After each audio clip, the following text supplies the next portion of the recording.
Shark tank India में हमने और आपने बहुत सारी इंटरेस्टिंग डील्स देखी है। हैमर उनमें से एक जबरदस्त इंटरेस्टिंग डील है जिसमें से बहुत कुछ सीखने को आपके लिए मौजूद है। क्या हैमर को अपनी कंपनी अमन गुप्ता को बेचनी चाहिए थी? क्या यह डील सही हुई या गलत? इस डील से, इस पूरे एपिसोड से, जहां पे शार्क आपस में लड़ने लग गए थे, सबके अपने अपने व्यू थे, इसमें कौन सही था कौन गलत, क्या डिसीजन हम अगली बार अगर ऐसी स्थिति में हम फंस जाए तो हमें क्या डिसीजन लेना चाहिए, और इस केस स्टडी से हमको क्या 4 ऐसी चीजें सीखने को मिलती है बिजनेस मैनेजमेंट और स्ट्रेटेजी के बारे में। तो अगर आप शार्क टैंक इंडिया के फैन है और हैमर डील से आप भी कंफ्यूज थे कि क्या सही क्या गलत, तो इस वीडियो को अंत तक देखना। मैं आपको बताने वाला हूं कि क्या 4 ऐसे लेसन है जो हम इस केस स्टडी से सीख सकते हैं। अगर आप चैनल पर नए हैं तो प्लीज सब्सक्राइब कर दीजिएगा, वीडियो अच्छा लगे तो उसको लाइक कर दीजिएगा। आपका जैसे अगर प्यार मुझे मिलता रहेगा तो इस तरह की वीडियो और आती रहेगी। तो करते हैं बिना वक्त गवाए वीडियो की शुरुआत।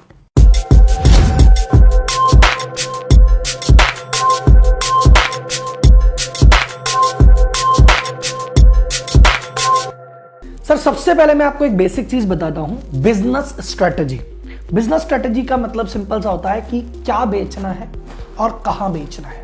तो कहां बेचना का है सिंपल सा रूल है कि अगर आप कोई भी प्रोडक्ट लेके किसी मार्केट में आ रहे हो और वहां पे बहुत कंपटीशन है और कोई भी क्लियर लीडर नहीं है, तो आप मार्केट में एंटर तो हो सकते हो पर बहुत मेजर प्रॉफिट नहीं कमा पाओगे। ठीक ठाक सा प्रॉफिट कमाओगे। जितना ज्यादा आप एफिशिएंट रहोगे, जितना ज्यादा आप अपने स्टॉक को मैनेज करोगे, जितनी जल्दी डेटास को कलेक्ट करोगे, जितना ज्यादा अपने प्रोडक्ट के रोटेशन आप घुमाते जाएंगे, उतना सक्सेसफुल रहेंगे। अगर आप ऐसे मार्केट में घुस रहे हो जहां कंपटीशन है बट क्लियर लीडर नहीं है, वहां पे आपकी मेहनत और आपकी एफिशिएंसी आपको जीत दिलाएगी। लेकिन अगर आप ऐसे मार्केट में एंटर कर रहे हो जहां पे ऑलरेडी एक मार्केट लीडर है, आपको उस मार्केट में नहीं घुसना चाहिए भैया, वो अपन को जिंदा खा जाएगा। और अब हम बात करते हैं कौन सा प्रोडक्ट बेचना चाहिए, कैसे प्रोडक्ट बेचना चाहिए। तो प्रोडक्ट आप ऐसा मानो, कोई भी एक प्रोडक्ट या एक कैटेगरी पकड़नी है, उसमें धीरे धीरे लिमिटेड प्रोडक्ट के साथ काम करना है और धीरे धीरे जब उसमें नंबर 1 हो, उसका ट्रैक्शन हो, दुनिया आपको जानने लग जाए उस प्रोडक्ट और उस कैटेगरी के पीछे, तब दूसरी कैटेगरी में हमको जाना चाहिए। यह है बेसिक कॉमन सेंस। अब अपन इस डील में देखते हैं कि भैया हैमर ने कहां कॉमन सेंस फॉलो किया, कहां गलती की, सब शार्क्स ने उससे किनारा किया तो क्यों, और अमन ने उसको क्यों ऑफर किया, क्या डील सही थी क्या डील गलत। सबसे पहले नमिता जी आउट हुई थी। उन्होंने कहा भैया आप 14 SKU में डील करते हो और उसमें टूथब्रश भी है, हेडफोन भी है, चार्जर भी है, इतने सारे SKU में डील कर रहे हो और आगे कह रहे हो मैं और जोड़ना चाह रहा हूं, तो भैया आप पहले ही एक कंपटीशन मार्केट में घुसे हो।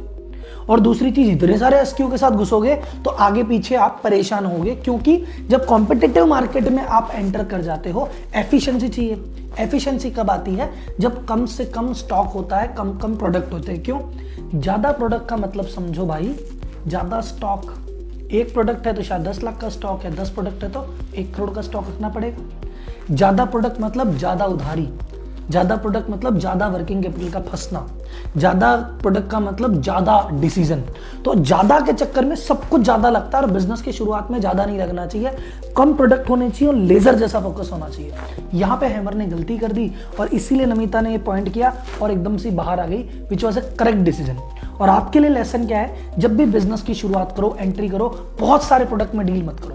2 प्रोडक्ट, 4 प्रोडक्ट या लिमिटेड कैटेगरी पकड़ो, उस कैटेगरी में पूरी जान लगा दो। वहां नंबर 1 हो तब दूसरी में जाओ, 5वीं में जाओ, 100 जाओ, 500 जाओ, बट एक एक करके जाओ। सेकंड, पीयूष बंसल जी क्यों बाहर हुए? पीयूष बंसल जी ने बड़ी इंटरेस्टिंग बात की और बार बार कह रहे थे, मुझे बहुत अच्छी बात लगी, भाई तू एंटरप्रेन्योर ही नहीं है, तेरे में एंटरप्रेन्योर वाली बात ही नहीं है। क्योंकि एंटरप्रेन्योर क्या होता है? फोकस्ड होता है, उसके दिमाग में उसका विजन क्लियर होता है। मैं क्या कर रहा हूं पता है, क्यों कर रहा हूं पता है, आगे कहां जाना चाहता हूं 5 साल बाद, 10 साल बाद पता है। अपने प्रोडक्ट में, अपनी चीज पे कॉन्फिडेंस होता है। और पीयूष बंसल ने कहा आप में एंटरप्रेन्योर वाली बात ही नहीं है, और एकदम सही बात कही। उनका विजन ही क्लियर नहीं है। पहले कह रहा है मैं हेडफोन बना रहा हूं, फिर टूथब्रश में उतर गया, फिर अमन जी कह रहे हैं हेडफोन बंद कर दे, बोले जी बंद कर दूंगा। बोले कंपनी बेच दे, हाँ जी बेच दूंगा। पूरी दे दे, नहीं नहीं आधी दूंगा। उसके दिमाग में क्लैरिटी नहीं है, उसका विजन क्लियर नहीं है, बस वो आ गया कि कुछ करना है। तो ऐसी चीज में पीयूष बंसल ने कहा भैया मैं दूर से रहूंगा। अनुपम जी ने भी शुरू में इंटरेस्ट लिया, बाद में वो भी बाहर आ गए और लास्ट में अश्नीर जी भी बाहर आ गए। तीनों का यह था इंटरप्रेन्योर वो जो फाइटर हो, इंटरप्रेन्योर वो इसका विजन क्लियर हो। तो इस बात से हम क्या लेसन सीख सकते हैं कि अगर आप कोई भी बिजनेस कर रहे हैं तो पहले दिन से, जिस दिन बिजनेस स्टार्ट किया, आपके दिमाग में क्लियर होना चाहिए मैं कौन सा प्रोडक्ट ले रहा हूं, आखिर क्यों ले रहा हूं, मैं इस प्रोडक्ट को अगले 3 साल में कहाँ देखता हूँ, 5 साल में क्या देखता हूँ, मैं 5 साल बाद क्या करने वाला हूँ, कौन कौन सी कैटेगरी में जाऊँगा, कौन सी कैटेगरी में नहीं जाऊँगा, क्या करूँगा क्या नहीं करूँगा। आपके पास क्लैरिटी और कॉन्फिडेंस दोनों होना चाहिए। थर्ड जो इंटरेस्टिंग चीज़ हुई, आपको मज़ा आया होगा, और अश्नीर ने एक बात बोली थी कि मैंने तुम्हारे लिए डील बना दी। आप सबसे पहले अमन ने ऑफर किया 1 करोड़ में पूरी कंपनी बेच दे। अश्नीर ने कहा नहीं भैया मैंने ऑफर दिया। अश्नीर ने ऑफर दिया और बकायदा एक तरह से कंपटीशन किया, बिडिंग करी। वो बिडिंग करने के चक्कर में अमन जो 1 करोड़ रुपए में 100% कंपनी ले रहे थे 50 पे आए और लास्ट में 40 पे आए, और उनको एक बहुत अच्छी डील मिल गई।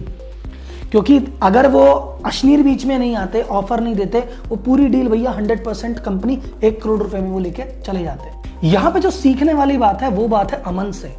अमन ने भैया कंपनी सामने दिखा, उसको लगा एक कंपटीशन है। देखो, आप जब भी एक टॉप पोजीशन पे और आपके सामने कंपटीशन आए, पहला काम आपको क्या करना है, उसको मार्केट में एंटर ही मत होने दो। अब एंटर नहीं होने देने के 3 रास्ते हैं। सबसे पहला रास्ता है, कोशिश करो कि भैया वो एंटर ही ना हो पाए, उसकी शुरुआत में जो बैसाखी है वही तोड़ दो। दूसरा है कि वो जो उसका यूनिक फीचर है वो आप कॉपी कर लो। और तीसरा जो सबसे आसान है, भैया खरीद के नक्की करो, आप ही खरीद लो, वो मेहनत करेगा, पैसे आपके आएंगे। तो अमन ने अपना इंटरेस्ट लगाया, अमन ने दिमाग लगाया। अमन ने कहा लड़ाई करने से भी मतलब नहीं है, कॉपी करने से भी मतलब नहीं है, अगला बंदा 1 करोड़ में कंपनी बेच रहा है, ले और नक्की करो। सो कभी भी आपको अगर टॉप पोजीशन पे आप हैं तो अपने कंपटीशन को ऐसे नहीं छोटा इग्नोर करो, खरीदो खत्म करो, खरीदो कॉपी करो डिस्ट्रॉय करो। बड़े होने का एक ही रूल है। और जो चौथा लेसन है वो खुद जो एंटरप्रेन्योर है उनसे सीखने वाली बात है। जब वो डील में एंटर हुए, पहले से मन में बना के बैठे थे मेरे को तो भैया अमन को ही बेचना है। देखो, आप किसी व्यक्ति को पसंद करते हो, बहुत अच्छी बात है। किसी को अपना आदर्श मानते हो, अच्छी बात है। किसी से सीखना चाहते हो, अच्छी बात है। किसी के साथ काम करना चाहते हो, अच्छी बात है। बट सर, अंधभक्त मत बनो। ऐसा नहीं कि सब इसी के साथ करना है, सर्वस्व समर्पण कर देंगे, ऐसा भी नहीं करना है। सर, खुद पे भरोसा करना सीखो। खुद को शॉर्ट नहीं बेचना चाहिए कि आप 10 करोड़ की वैल्यूएशन आए और आपने 1 करोड़ में हाँ भर दी। ये क्या बात हुई, ये कौन सा कॉन्फिडेंस हुआ। सर, अपने में कॉन्फिडेंस रखना सीखो।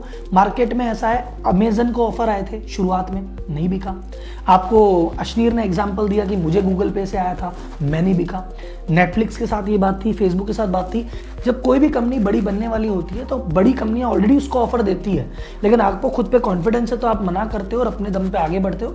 जिसको कॉन्फिडेंस नहीं होता, बिक जाते हैं और इतिहास हो जाते हैं। इस हैमर वाले को अपन सिर्फ आज ही बात कर रहे हैं, साल भर बाद भूल जाएंगे कौन था क्या था। वी विल रिमेंबर ओनली अमन। एक जो मेरा ओपिनियन है कि यहाँ पे ये जो ओनर है ये क्या कर सकता था। अगर ये ओनर जरा सा भी स्मार्ट होते हैं, या अमन के प्रति एक इनकी श्रद्धा है कि यार मैं चाहता हूं कि डील तो अमन को ही मिले और अमन की डील पे ही हाँ बोलूंगा, लेकिन शुरुआत से अमन के प्रति दिखाते नहीं कि मुझे तो इससे लेनी है। वो फोकस सारे शार्क पे रखते हैं। इनका प्रोडक्ट बहुत अच्छा था, 10 करोड़ का टर्नओवर इन्होंने किया था। इनकी वैल्यूएशन कम से कम 30 से 40 करोड़ मिनिमम होती। ये अच्छी वैल्यूएशन के साथ एंटर आते और इन शार्क्स को आपस में भिड़ा देते कि ठीक है सर, मेरे को तो जो बढ़िया डील देगा मैं उसी से ले लूंगा। तो इधर से भी ऑफर आता, इधर से भी ऑफर आता, और लास्ट में इस प्रोसेस में हो सकता है कि अमन ने 40% के लिए जो 1 करोड़ रुपए दिए हैं, हो सकता है वही 1 करोड़ रुपए 25% में मिल जाते। ये भी हो सकता था उस 40% के लिए अमन शायद 2 करोड़ रुपए दे देता। उसको क्या करना चाहिए था, इन शार्क्स को आपस में लड़वाना चाहिए था। लेकिन इसने आते ही बता दिया, हथियार डाल दी कि मेरे को तो इसी से लेना है। तो वो जो कंपटीशन था वो खत्म हो गया और उसका नुकसान किसी और को नहीं, इसको हुआ। तो भला अश्नीर का बीच में कूद गए तो थोड़े बहुत पैसे दिला दिए, तो ये भी नहीं मिलते। तो सर, कैसी लगी आपको आज की केस स्टडी, आपको क्या सीखने को मिला, क्या लर्निंग, मुझे चैट बॉक्स में बताइए। चैनल पे नए हैं तो प्लीज़ सब्सक्राइब कर दीजिए, वीडियो को लाइक कीजिए, ज़्यादा से ज़्यादा लोगों के साथ शेयर कीजिए। बस आपका प्यार और आपका सपोर्ट मिलता रहेगा तो इस तरह की वीडियो आपकी खिदमत में आते रहेंगे। तो अगली वीडियो आ रही है, तब तक के लिए धन्यवाद। जय हिंद।